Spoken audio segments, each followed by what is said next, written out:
Patologías y terapéutica de la construcción es dentro de las disciplinas de ingeniería y de arquitectura como una rama específica que estudia los procesos por ahí de envejecimiento, de deterioro, el surgimiento de dificultades que afrontan nuestros edificios, nuestras construcciones, por un lado por el paso del tiempo y por la interacción que los materiales, que los componentes constructivos tienen con respecto fundamentalmente al medio ambiente, digamos.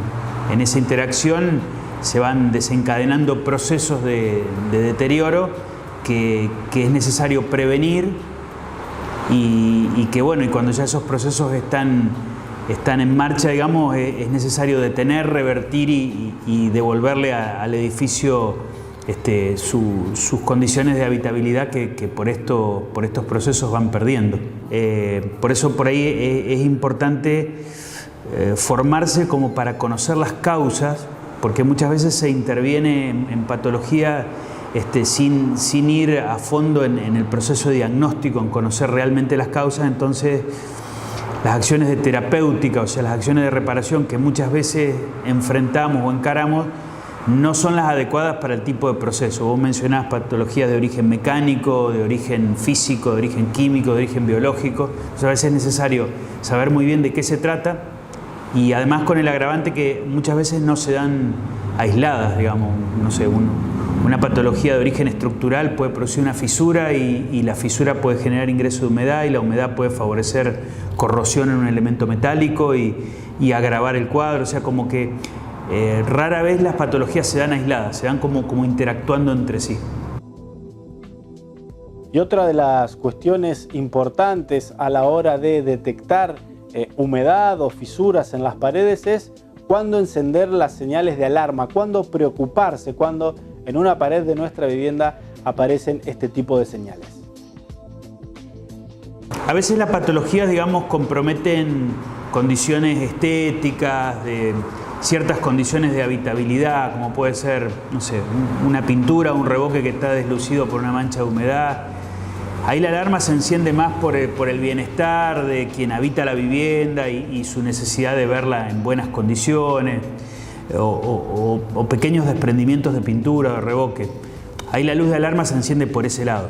Ahora, la luz de alarma se enciende por ahí con mayor intensidad cuando aparecen fisuras, hundimientos de pisos, desplazamientos, cuando las patologías pueden comprometer el aspecto estructural de un edificio. Entonces uno dice, bueno, más allá de que hay un compromiso estético y demás, la estabilidad de este edificio está garantizada. Ahí es donde, digamos, bueno, es como que la cosa hay que tomarla con mayor precaución, porque el riesgo latente es mayor, ¿no es cierto?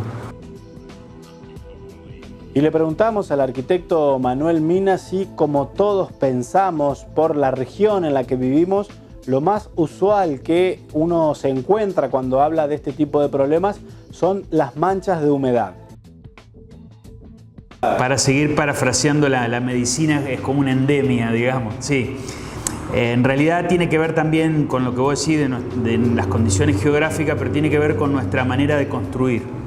Nuestra manera, entre comillas, tradicional de construir tiene que ver con materiales porosos, materiales que son conducentes de la humedad, sobre todo de esa odiosa humedad ascendente por capilaridad, lo que llamamos vulgarmente la humedad de cimiento, en donde, digamos, los métodos de terapéutica no siempre son el 100% eficaz o lo eficaz que uno quisiera. Entonces, bueno, ese es uno de los problemas más comunes.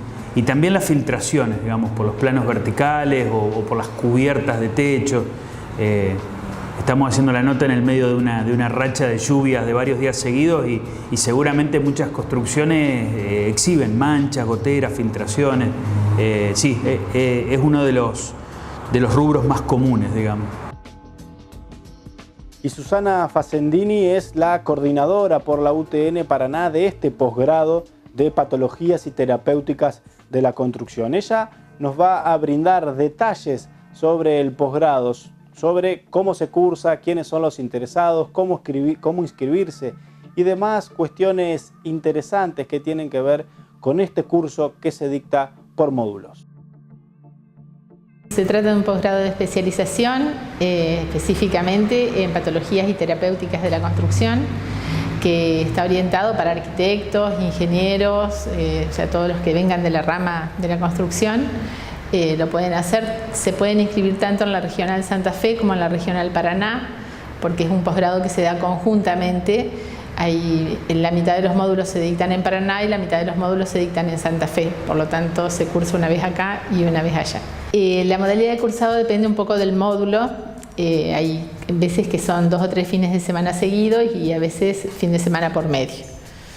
Pero no es tan intensivo, digamos, se cursa los días viernes por la tarde y los días sábados de mañana. La carrera dura aproximadamente 2 años, depende un poco del tiempo de la elaboración del trabajo final, fundamentalmente. Todos entendemos que la gente que realiza un posgrado es gente que ya está trabajando, gente que tiene sus obligaciones, sus compromisos, y eso por ahí dificulta el poder a veces completar una carrera. Eso también, teniendo en cuenta todo eso, se dio la facilidad ahora con esta segunda corte que ya inició, que si uno quiere puede no hacer el curso completo, sino que puede hacer algunos módulos en forma aislada. Eso se acredita el módulo en forma individual y bueno, por ahí simplifica algunas disponibilidades de tiempo que la gente tiene y que no puede a veces cumplir con la exigencia de una carrera, digamos. La primera corte fueron aproximadamente 15 alumnos y actualmente hay cursando 18 alumnos. Pero se han ido incorporando paulatinamente, o sea, iniciaron 8 o 9 y se han ido incorporando porque no es necesario empezar con el inicio de las clases, se puede empezar aunque ya esté iniciada la corte. Se completan después los cursos faltantes con la próxima corte. Claro, ahí el tema adquiere, digamos, ribetes muy particulares, porque cuando uno analiza, digamos, el costo de reparación, la viabilidad técnica de reparación, pone en la balanza costo-beneficio, digamos, de reparar, de conservar en una edificación, digamos, la común, los valores que uno analiza son más de índole práctica o económica. Entonces, bueno, uno decide, esto conviene conservarlo, conviene. Ahora, cuando el bien ha sido, por especialistas, ha sido, digamos, consagrado como un bien de interés patrimonial, por su antigüedad, por su riqueza estética, porque en él ocurrió algún episodio en particular y significativo para la historia de un lugar o lo que fuera, el tema de la conservación como que adquiere mucho mayor gravedad, porque digamos, conservarlo no solo digamos, persigue como fin conservar una construcción, sino que en esa construcción subyacen un montón de valores que a veces es imperativo conservar. No sé, vos tenés el edificio de la Municipalidad de Paraná, una iglesia, no sé, una vivienda donde se celebró una reunión importante desde el punto de vista político, no sé, lo que fuere. La necesidad que tenemos de que el patrimonio, digamos, sea conservado y sobre todo sea transmitido, pero no por una cuestión solamente paisajística o turística, sino porque, digamos, uno no puede entenderse como sociedad si uno no sabe de dónde viene y no puede proyectarse al futuro si no puede legar eso que somos a las próximas generaciones. Entonces, ese patrimonio cultural que no solo lo forman los edificios o los monumentos, lo forman, no sé, las fiestas populares, las costumbres, pero en cuanto al patrimonio construido tiene esto que yo te decía al principio. El patrimonio construido tiene que soportar las generalidades de la ley. Los edificios se deterioran, envejecen, los materiales se disgregan, y cuando el edificio es patrimonial, la necesidad de conservar implica no solo a veces técnicas muy específicas, porque los materiales o los sistemas constructivos no son frecuentes en esta época, entonces a veces se hace difícil cómo y con qué repararlo. Eso por un lado. Y por otro, que las acciones de reparación no pueden ser no evaluadas desde el punto de vista patrimonial. O sea, esto que yo voy a hacer daña la imagen patrimonial, la potencia, la compromete. Y bueno, hay, digamos, todo un debate de muchos años a nivel internacional, donde especialistas se reúnen en congresos anualmente, digamos, como para debatir cuáles son los criterios, qué hacer con el patrimonio, ¿no? No, es un tema es un tema apasionante y que hay que reconocer que en las últimas décadas se ha instalado fuertemente, digamos, en el debate. Antes era un tema como uno tenía un edificio antiguo y uno creía que tenía más un problema que hoy por hoy hay mayor conciencia. Hay mayor conciencia desde los entes gubernamentales, digamos, hay normativa de preservación. Y bueno, y los profesionales que nos dedicamos a esto estamos tratando de formarnos para tener un repertorio de respuestas cada vez más eficaces. Y también le preguntamos al arquitecto Mina todo lo que tiene que ver con la incorporación de nuevas tecnologías y de nuevos sistemas constructivos, de nuevos materiales y la colaboración para solucionar estos problemas que presentan algunas construcciones, ya sean fisuras, tratamiento de la humedad, grietas, distintas cuestiones, filtraciones, distintas cuestiones que vemos en las construcciones que con los nuevos materiales, con el avance de la tecnología, uno supone que son más fáciles o más sencillas para solucionar. Creo que bastante.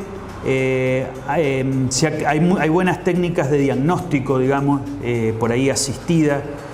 Obviamente todo el mundo de la informática nos sirve un montón porque desde, por ejemplo, la irrupción de la foto digital, yo me delata la edad, digamos, pero yo me inicié en la profesión cuando las fotos se sacaban con un rollo y había que revelarla.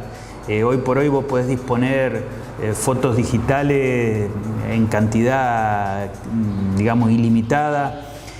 Hay técnicas como difracción de rayos X, ultrasonido, o sea, hay un montón de técnicas que sirven para diagnosticar patologías. Y desde el punto de vista de las terapéuticas, sí, es cierto, hay avances, pero como todo por ahí cuesta que se impongan nuevas técnicas. O sea, hay métodos, por ejemplo, para frenar el ascenso capilar por humedad, por corriente, inyectando corrientes débiles en un muro, digamos, que invierten la polaridad de la carga eléctrica del muro y hace que la humedad, en vez de ascender, descienda. Y sin embargo son métodos que no están impuestos, y por ahí muchos que venimos del palo, como dicen los jóvenes ahora, de las soluciones más tradicionales, los miramos con cierto recelo, digamos. Como todo, ¿no? Aparece la tecnología y lleva un cierto proceso que se imponga y que los profesionales las terminemos adoptando.